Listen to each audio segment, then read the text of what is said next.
చాలామంది అనుకుంటారు కష్టాలు ఎప్పుడు కూడా మనుషులకేనా, నాకేనా ఈ కష్టం, ఎలా బ్రతకగలను, అందరికీ లేవు, నాకే ఈ కష్టం, మరి ఈ జీవితం ఎందుకు, ఈ బ్రతికెందుకు అని చాలామంది అనుకుంటారు.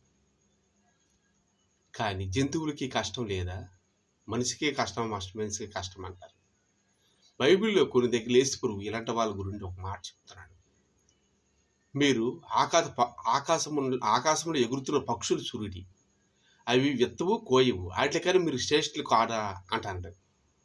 ఆకాశంలో ఎగురుతున్న పక్షులు అవి విత్తవు అంటే ఒక విత్తనములు వేసుకోవు, ఒక పంటని పండించి కోసుకోవు, కొట్టులో ధాన్యం దాచుకోవు, కానీ అవి మీకైనా శ్రేష్టమైన ఇక యాపి తినట్లేదా అంటాడు. అది చాలామందికి తెలియదు. నేను పెద్ద ధనవంతుడి ఇంట్లో పుడితే బాగుండు, నేను పేదింట్లో పుట్టాను, నాకే ఈ కష్టాల, యాపీగా నేను తింటే బాగుంటుంది, కష్టపడకుండా నేను తినిస్తే బాగుంటుంది, యాపీగా వస్తే బాగుండు అనుకుంటాను. కష్టపడిన రాలేదనేది బాధపడిన చాలామంది అన్నారు. అది జంతువులకి పక్షులకి ఆ కష్టాలు వాటికి ఇల్లే లేదు.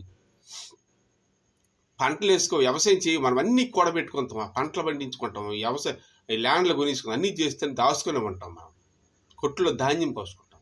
అయితే పక్షులకి అవన్నీ లేవు, విత్తనాలు కూడా వేసుకో, పంట కూడా కొయ్యవు, అవి వాటి బ్రహ్మాండంగా బ్రతికేస్తాయి. వాటికైనా మీరు తెలివైన జ్ఞానం మాటలను ఇచ్చారు కదా, మీరు తెలివైన కాదా అని యేసుప్రభు చెప్తున్నమాట. ఇది మహాజ్ఞానం వస్తుంది దేవుడు ఒక మాట బ్రతుకు గురించి కూడా. అయితే ఒక విషయం ఏంటంటే, ఈ పెట్లు అనేవి కూడా పక్షులు జంతువులు అవి రేపటి గురించి దాచుకో. కానీ ఇల్లు మనమైతే కట్టుకోవడానికి ఎన్నో ఆయుధాలు ఉపయోగిస్తాం, బళ్ళు వేసే అదే టొక్రేన్లు, లేదంటే జంతువులు జర అన్ని మోయించడం, కర్రలు, స్వర్ణం అన్ని సిమెంట్. కానీ జంతువులు పట్లు కట్టుకుంటే మీరు జాగ్రత్తగా గమనించుకోండి. పక్షి ఎంత హైట్లో గూడి గడ్డి చిన్న చిన్న గడ్డలు తెచ్చే ఇరుగులు పెట్టి పట్టు తయారు చేసుకుంటాయి, చాలా గట్టి కడతాయి. ఎంత తుఫాను వచ్చినా చెట్టు పడిపోలేదు కానీ పట్టు మాత్రం తెగదు.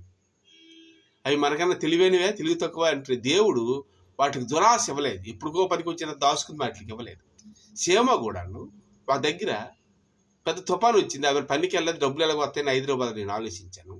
సీమలకి ఎలా వస్తుంది ఆహారం ఆలోచించాను. అక్కడంతా వర్షం వచ్చి కొట్టుకెళ్ళిపోతుంది. సీమ ఒక పెద్ద ఆకు గోడకి అంటుకుపోయి ఉంటే ఆ ఆకు మీద ఉంది సీమ, చిన్న బెల్ల మీద అక్కడ తినుకుని అలా కూర్చుని ఉంది. ఇంత తుఫాను వచ్చి అటు ఇటు సూత్రం ఏడు రబాబు అంత ఇదైపోయింది. కానీ ఒక మర్రి ఆకులు అంటే అటువంటి గోడలో గుచ్చుకుపోతే దాని మీద చీమలన్నీ లైన్ ఎక్కుతాయి, దాని మీద ఉన్నాయి 100 చీమలు ఉండి ఏవో తెచ్చుకుని తింటానే. మరి వాటికి ఆ తెలివితేటలకు వచ్చి దేవుడే ఇచ్చాడు. దేనికి కష్టం లేదు, కష్టం అన్నిటికి ఉన్నాయి. జలగ అంటాం మనం, జలగ నీటిలో ఉంటే మరి బురదకి కాలుకు పడుతుంటుంది.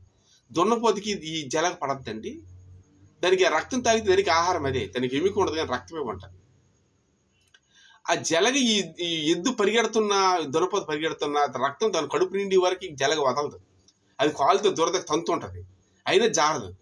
దాని కడుపు నిండిన తర్వాతే ఇన్ని కష్టాలు పడుతూ అప్పుడు మంచి ప్రదేశంలో పచ్చని చేతుల్లో ఆ చేతుల్లో పడిపోతుంది, తనకపోయినా పడుతుంది. జంతువులు ఎంత కష్టపడి బ్రతుకుతాయి. అలాగే పులులు సింహాలు కూడాను వేటాడినప్పుడు ఎక్కడో దూరం ఉన్న దున్నపోతులు పట్టుకొని గోలుతో నాటి వెనకదలు పరిగెడుతుంటాయి, అది ఈడుసుకెళ్తున్నా పరిగెడతాయి, నువ్వు గోలు నాటేస్తాయి. నాటేసి అది నడలేని పరిస్థితి అయినప్పుడు అప్పుడు మీదకి ఎక్కి ఇంకో సింహం వచ్చి ఆ పేక పట్టి కొరుకుతాయి. అప్పటికి ఆ దున్నపోత కొట్టి దీన్ని గుచ్చిపోతాయి, గమ్ములు గుచ్చిపోయి ఆ బ్రతుకు గురించి అన్ని కష్టాలు పడి అవి కూడా వేటాడుతాయి. అప్పుడు అది దొరికినప్పుడు తిని ఒక వారం వరకు ఆహారం తీర్చుకుంటాయి, అవేవి ఉండిపోయి. ఇక ఈ సింహాల పుల్లు మనం అనుకుంటే వయసు అయ్యే వారు దాచుకుని ముసలి అయిపోతున్నాం అనుకుంటాం చాలామంది. కానీ ఆహారం దాచుకొని బ్రతకాలి, తరతరాలు యుగాలు అనుకుంటాం, ఎప్పుడు శాతం మనకే తెలియదు, కానీ ఇన్నోటి ఆలోచన చేస్తాం. కానీ సింహాలు పుల్లు వయసులో వేటాడే జంతువులు తింటనే ఉంటాయి. ముసలి సింహాలు ఉన్నాయి, ఇట్లా పళ్ళు ఊడిపోతాయి, గోలు పంచేవి. మనలాగే ముసలోడు ఎవరైనా మటన్ తినగలడా, ఏమైనా కొరకగలడా, పళ్ళు పంచేవి. సింహాలు వేటాడినప్పుడు గోలు సరిపోవాలి, బలం ఉంటేనే పట్టగలుగుతాయి. అప్పుడు ఈ వయసు పుల్లు సింహాలు ఈ మాంసాన్ని తింటాయి, వేటాడి తిన్న తర్వాత ముసలి పురుగులు నెమ్మది దిగి కొండ మీద నుంచి సైడ్లు అంట అవి వదిలేసిన మాంసాన్ని మెల్లగా పళ్ళు ఉండవు వాటికి, ఆ కొరుకు నెమ్మదిగా కొరిగి కాలాన్ని గడిపేస్తాయి. దేనికి కష్టం లేదు, జంతువులకి లేదా, మనిషికి లేదా, అన్నిటికీ ఉన్నాయి. కష్టం లేనివాడు అనేవాడు ఎవరూ లేరు. కష్టపడితేనే ఫలితం. దేవుడు అందుకే అంటున్నాడు, కష్టపడి అంటున్నాడు. కొన్ని దగ్గరలో దేవుడు ఒకడికి 1 తలంతు ఇచ్చాడు, ఇంకోడికి 2 తలంతులు 3 తలంతులు. అంటే ఒకడికి ₹1 ఇచ్చాడు, ఒకడికి ₹2, ఒకడికి ₹3. ఒకటిచ్చినాడు ఏం చేశాడంటే, ఇది పోద్దేమో వ్యాపారం చేయలేదు, మట్టిలో కప్పెట్టేశాడు. 2 ఇచ్చినాడు, 2 డబల్ చేసేసాడు. అప్పుడు ప్రభు వచ్చి అడిగాడు, ఏది నీ 2 అని. 4 అన్నాడు. శబాస్ మంచి దాసుడా అన్నాడు. ఈ ఒక్కటి పట్టుకొని నానేమన్నాడు అడిగాడు, ఏది నీది, వ్యాపారం చేసావని. లేదు ప్రభువా, నువ్వు ఇతర చోటనే కొయ్యగలవు, ఇతర నీకు పంట పోసేస్తంత శక్తివంతుడు, ఇది పోద్దేమో అని భయం చేత నేను తీయలేదు, మట్టిలో కప్పెట్టిన అన్నాడు. ఇలా తీశాడు. ఈ మట్టిలో కప్పెట్టడం వల్ల ఉన్నది కూడా పోతుంది, అంటే నీకు ఇచ్చింది నువ్వు అభివృద్ధి చేయలేకపోయావు అని ఈ లేనివాడి దగ్గర తీసుకొని ఆ 2 ఎవరి దగ్గర ఉన్నది వాళ్ళకి ఇచ్చేసాడు. ఆ 2కి 2 డబల్ చేశాడు. అలాగే లేనివాడి దగ్గర పోయి ఉన్నవాడికే వస్తుంది. ఉన్నవాడు ఏం చేస్తాడు, ఇంకా డెవలప్మెంట్ చూస్తాడు. లేనుడు ఉన్నది ధైర్యం చేసి వ్యాపారం చేయలేకపోతున్నాడు, ఆ ఉన్నది కూడా సదగొట్టుకుని పోతుంది. చాలా బిజినెస్ దేవుడు ఇచ్చాడు, చాలా కష్టపడితే కానీ ప్రతిఫలం పడదు. యేసుప్రభు చెప్పింది అంటే చాలా జ్ఞానం ఉంది, కష్టపడి మీరు బ్రతకండి అని యేసుప్రభు చెప్పిన మాట. Thank you. ఈ వాక్యం షేర్ చేయండి. జంతువులు కూడా కష్టాలు ఉన్నాయి. Thank you.